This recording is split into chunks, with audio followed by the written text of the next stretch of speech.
Hey, I'll see you on tour in Las Vegas, Chicago, and Grand Rapids. In Chicago, it's stand-up and a live panel show. Go to jimmydore.com for a link for tickets, and make sure you go to jimmydore.com.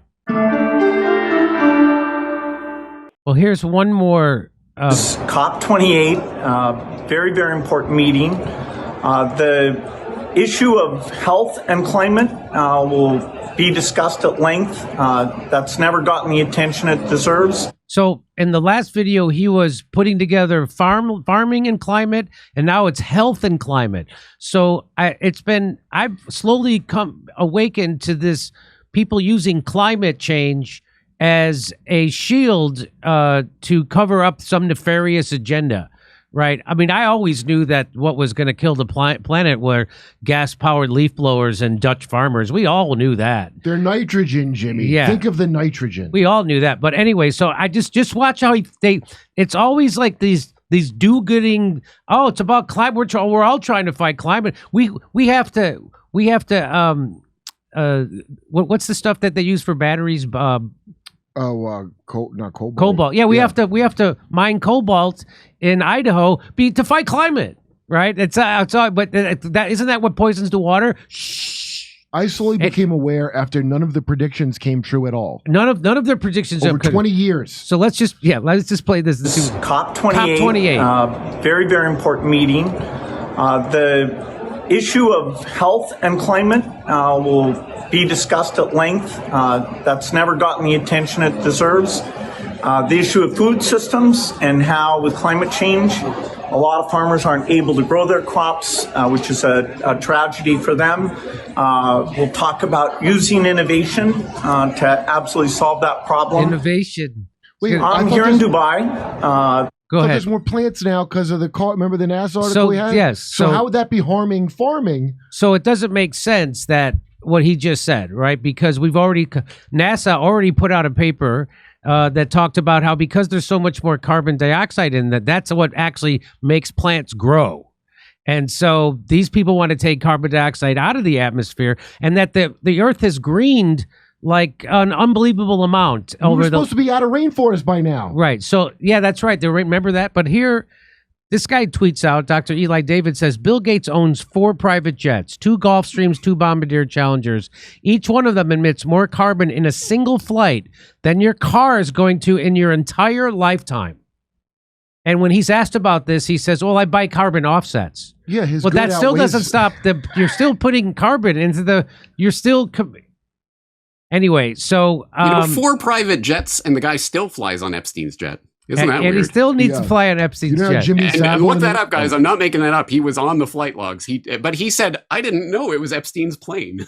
Yeah, Kevin Spacey didn't know where he was neither. He didn't either. He couldn't believe Bill was there. So what do you make of this climate? I feel like I'm not qualified to know if carbon-based climate change is real or not, right? I just accepted that it was, and that climate change is this thing I better get on board with. But it turns out every solution that the people who are telling me that climate change is real, every solution they propose is a scam. Because we all know the #1 emitting organization of carbon in the world is the U.S. military. And not once has Greta Thunberg ever protested in front of a new military base. They put 2 permanent ones in Syria, 3 in Philippines.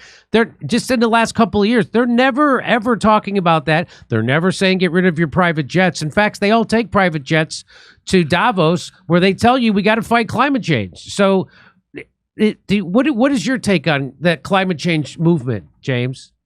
Yeah, well, this is, of all the things I've ever covered, it's actually surprising to me. This is probably the most controversial. I thought I was going to get pushback. 9/11 inside job, you're crazy. No, the most pushback I've ever had is calling anthropogenic global warming hypothesis unfalsifiable pseudoscience woo-woo, which it is, demonstrably so. And I've talked about that over the years. I've talked about the nitty-gritty details of the IPCC reports and equilibrium, climate sensitivity, and other such boring topics. I've talked to the censored climate scientists like Judith Curry, etc.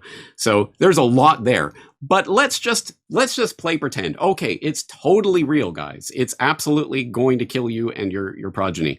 So what is the solution to this? And you're exactly right. It is the perfect tool for the erection of a global government by default, by de facto anyway, through all of these organizations. And as you say, all of the jigsaw pieces are starting to fit together in weird ways. Like, oh yeah, climate is now a health emergency. So now the World Health Organization is on board with this. And they've got this term for it, One Health, which sounds so wonderful.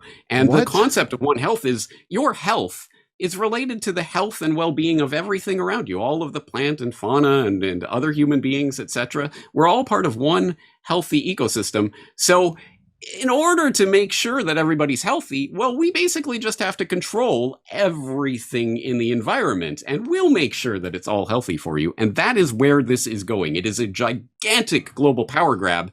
And of course, there is a financial element to that, which I've talked about before.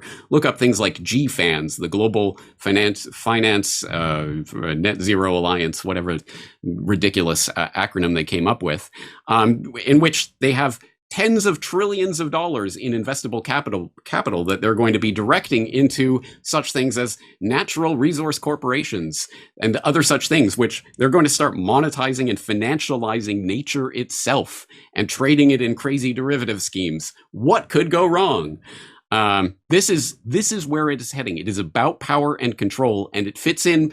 Every piece of this agenda fits in because ultimately, it's the same agenda. It's about centralization of power and control in fewer and fewer oligopolist hands. That is the direction that things are heading. And when you put on those glasses, it's like the They Live glasses. Suddenly, yeah, okay, that makes sense. Oh, I get why he's in digital ID. I get why he's in vaccines. Oh, I get why he's over here in climate. I get why he's doing the food thing. Well, do you remember this when I believed it was a real thing, man-made climate change, because all the oil companies, and I remember this vividly, it was always like Chicken Little was the mascot of being afraid of climate change. And it was an oil company. So I'm like, okay, they got an investment in lying. Okay. Then a weird thing happened where the oil companies start saying, oh, no, it is real and mankind is doing it. And you need to do something. Like when the NFL told you not to beat your wife on those commercials. Yeah. And I was like, wait, okay, so now it's real, but it's my fault? And the oil company's saying it to me? And then a little more time went by. And every single thing that I was afraid of, because they go, we got 5 years, the coral reef is gone, all that bullshit they said. None of it. Ice-free summer in the Arctic, stuff Jehovah's like that. Witnesses have a better record of predicting the end of the world than science, because they only predicted it once in my lifetime, and it didn't happen. All these other models and shit have been wrong. I can count 5 times where they were making me anxious, and nothing happened, other than like they bought more of our shit. Okay. Well, James, I know your time is tight. I appreciate you coming on. I hope we can get together and talk more soon. Everybody should check out your website. It's CorbettReport.com. CorbettReport.com. Yes. And tell you what, I'll give you a bonus. CorbettReport.com/Big Oil. I did an entire documentary on how Big Oil conquered the world and why Big Oil conquered the world that addresses specifically that shift in the narrative that took place in the past couple of decades, where suddenly Big Oil are the ones pushing this climate agenda. Yeah, and carbon footprint and stuff. Oh, oil's not scarce, too. Is it like the De Beers diamond thing? There's actually plenty of oil. They just said there wasn't. I'll bet you it is that. Yeah, I agree. Okay. James, thank you so much for coming on. I'm our audience is thrilled, and hopefully we'll talk soon. All right. Thank you. Okay, bye-bye. Hey, I'll see you on tour in Las Vegas, Chicago, and Grand Rapids. In Chicago, it's stand-up and a live panel show. Go to jimmydore.com for a link for tickets, and make sure you go to jimmydore.com.